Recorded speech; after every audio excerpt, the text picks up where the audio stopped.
წინამდებარე სალექციო კურსი ფოტობიოლოგიური პროცესების ბიოფიზიკა განკუთვნილია სამაგისტრო და სადოქტორო პროგრამების ფაკულტეტის დოქტორანტურის სტუდენტებისათვის. კურსის ხანგრძლივობა 1 სემესტრი და მოიცავს 12 კრედიტს. კურსს უძღვება ილიას სახელმწიფო უნივერსიტეტის გამოყენებითი ფიზიკის ინსტიტუტის ასოცირებული პროფესორი ნუნუ მეტრეველი. კურსის მიზანია სინათლის ზემოქმედების შესწავლა სხვადასხვა ბიოლოგიურ სისტემებზე, იმ ფიზიკური მოვლენების გაცნობა, რომლებიც საფუძვლად უდევს ფოტოქიმიურ და ფოტობიოლოგიურ პროცესებს. ამ პროცესებში პირველადი აქტი სინათლის კვანტის შთანთქმა, ფოტოქიმიური და ფოტობიოლოგიური რეაქციები წარმოადგენენ იმ ფიზიკო-ქიმიურ პროცესებს, რომლებიც შემდგომში განაპირობებენ ბიოლოგიურად უაღრესად მნიშვნელოვან სასიცოცხლო მოვლენებს. ჩვენ განვიხილავთ ისეთ თემებს, როგორებიცაა ფოტოქიმიისა და ფოტობიოლოგიის საფუძვლები, ფოტობიოლოგიური პროცესები, ფოტოქიმიური და ფოტობიოლოგიური პროცესების გავლენა ცოცხალ ორგანიზმებზე, ეკოლოგიურად მნიშვნელოვანი მოვლენები, დაკავშირებული ოზონის შრეებთან, სათბურის ეფექტთან, მათი თავიანთი აცილების შესაძლებლობები, ფოტობიოლოგიური მოვლენების გამოყენება პრაქტიკაში, ფოტოთერაპია, სინათლით აქტივირებული წამლები და სხვა. გამოყენებული იქნება შემდეგი ლიტერატურა.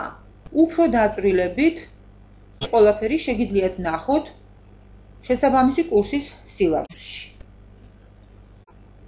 მოგეხსენებათ, რომ ფოტობიოლოგია შეისწავლის სინათლის მოქმედებას სხვადასხვა ბიოლოგიურ სისტემებზე, ხოლო ფოტობიოლოგიური პროცესები არის ცოცხალ სისტემებში მიმდინარე პროცესები, რომლებიც წარმოიქმნება სინათლის კვანტის შთანთქმის შედეგად. ფოტობიოლოგიურ პროცესებს მიეკუთვნება ისეთი მოვლენები, როგორიცაა მაგალითად ბიოლოგიურად მნიშვნელოვანი ნაერთების ფოტოსინთეზი, ხედველობითი აქტი, ფოტოტაქსისი, ფოტოტროპიზმი, ფოტოპერიოდიზმი და სხვა. მედიცინისათვის განსაკუთრებით მნიშვნელოვანია ფოტობიოლოგიური პროცესები, რომელთა შედეგადაც ვლინდება ბიოპოლიმერთა დესტრუქცია, რაც იწვევს ცოცხალი სტრუქტურების დაზიანებას. ასეთი ცვლილების გამოწვევის უნარი აქვს მოკლე ტალღის სიგრძის ულტრაიისფერ სხივებს. გარკვეული ინტენსივობის ხილული და ინფრაწითელი სხივების მოქმედებით ცოცხალ სისტემებში ვითარდება ფოტობიოლოგიური პროცესები, რომლებიც მასტიმულირებელ გავლენას ახდენენ მათზე. არჩევენ ნეგატიურ და პოზიტიურ ფოტობიოლოგიურ პროცესებს. ნეგატიურს მიაკუთვნებენ ფოტოტოქსიკურ და ფოტოალერგიულ პროცესებს.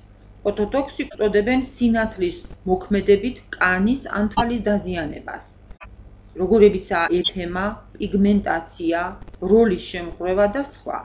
ხოლო ფოტოალერგიულს იმ პროცესებს, რომლებსაც საფუძვლად უდევს ალერგიული სენსიბილიზაციის პირველადი იმუნოლოგიური მექანიზმები.